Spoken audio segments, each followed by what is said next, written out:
RFID, c'est en anglais, c'est Radio Frequency Identification, donc identification par radiofréquence. Ces deux éléments vont être connectés ensemble et c'est ce qu'on va appeler l'étiquette station de lecture qui va permettre de communiquer avec cette étiquette et on aura à ce moment-là un transfert d'informations qui va se faire entre l'étiquette RFID et la station de lecture.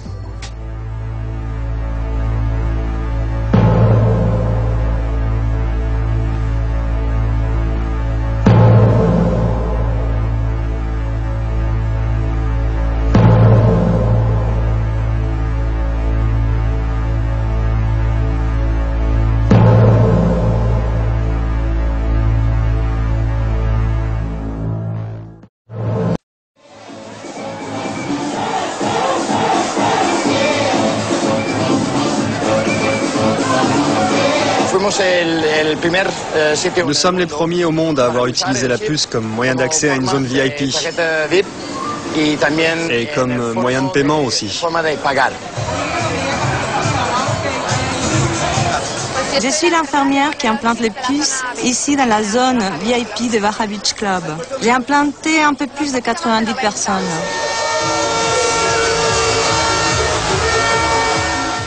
Ils te mettent la seringue comme ça et ça fait un plip. On le voit, c'est comme un petit grain de riz blanc qui rentre sous la peau. Elle se place sous la peau et ne touche donc aucun muscle ni aucun organe vital, c'est sans risque.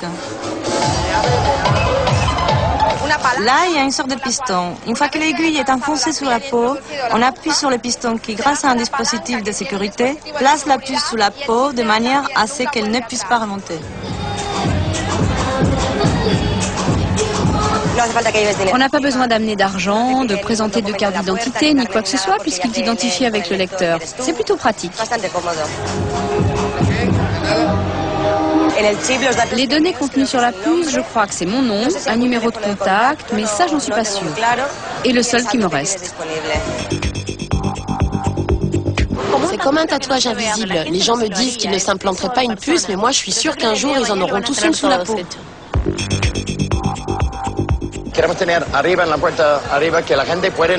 Nous allons bientôt installer un lecteur de puces devant la porte d'entrée du club pour que les clients puissent entrer et sortir tout seuls, comme s'ils étaient chez eux, sans avoir besoin de passer à chaque fois devant un portier.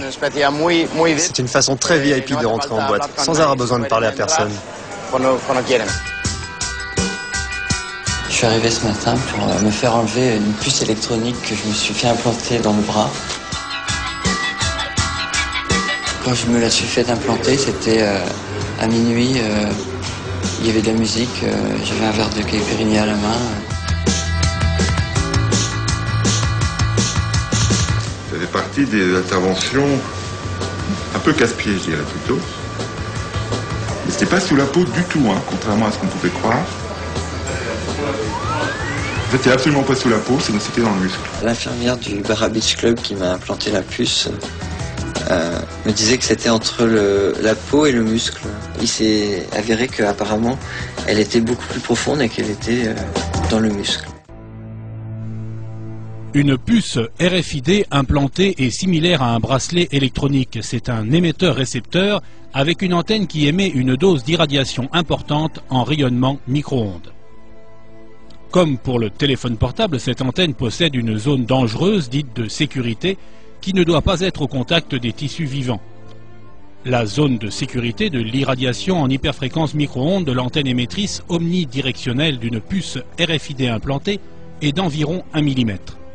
En conséquence, cette irradiation est directement au contact des tissus humains, dans le cas d'une implantation sous-cutanée. La notion du rapport dose sur temps d'irradiation est fondamentale dans le cas d'une implantation sous-cutanée d'une puce RFID. Pour l'identification du bétail d'abattage dit de boucherie à vie courte, cela n'a pas une grande importance, mais pour un humain qui va être soumis à une irradiation pendant une longue période, c'est un scandale sanitaire. C'est un corps étranger qu'on introduit, donc il y a les tissus qui forment une kyste autour et elle ne devait plus se déplacer. De plus, il existe maintenant un grand nombre de lecteurs-enregistreurs disséminés dans le monde, dont certains ont une portée de plusieurs centaines de mètres, qui soumettent les humains, lors de leur déplacement, à une nouvelle irradiation micro-ondes quasi permanente. Maintenant, des études scientifiques internationales, comme celle de l'Union européenne Reflex, prouvent que l'énergie issue d'une irradiation par les champs électromagnétiques micro-ondes peut endommager l'ADN et être une copromotion de risque de cancer. Le FDA, qui est l'administration gouvernementale américaine, qui a approuvé l'implant de la micropuce RFID pour un usage médical chez l'homme aux États-Unis, énumère un nombre important de risques associés, y compris la réaction défavorable des tissus à l'irradiation électromagnétique micro-ondes. Récemment, de nouvelles études scientifiques démontrent que les puces RFID sont directement liées à des tumeurs cancérigènes chez les animaux. Nous avons une espèce de patrimoine commun tous ensemble, qui est forgé comment? Eh bien, par notre identité à tous, par nos droits fondamentaux à la protection des données inhérentes à notre personne. Eh bien, c'est un capital global, humain, qu'on doit tous ensemble protéger. Quand les technologies dont nous parlons seront allées trop loin et qu'elles auront entamé ce capital, on ne pourra plus le reconstituer.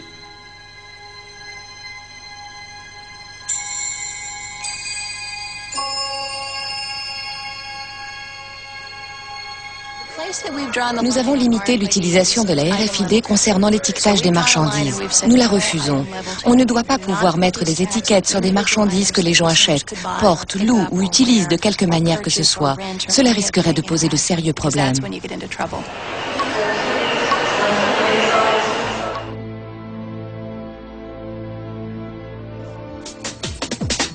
On peut cacher les étiquettes RFID en les cousant dans la couture d'un vêtement. Elles peuvent aussi être dissimulées entre les couches de semelles de chaussures ou glissées entre les épaisseurs de carton des paquets d'emballage. Il est donc fort possible qu'il y ait une étiquette RFID sur quelque chose que l'on porte ou que l'on tient sans même qu'on ne le sache.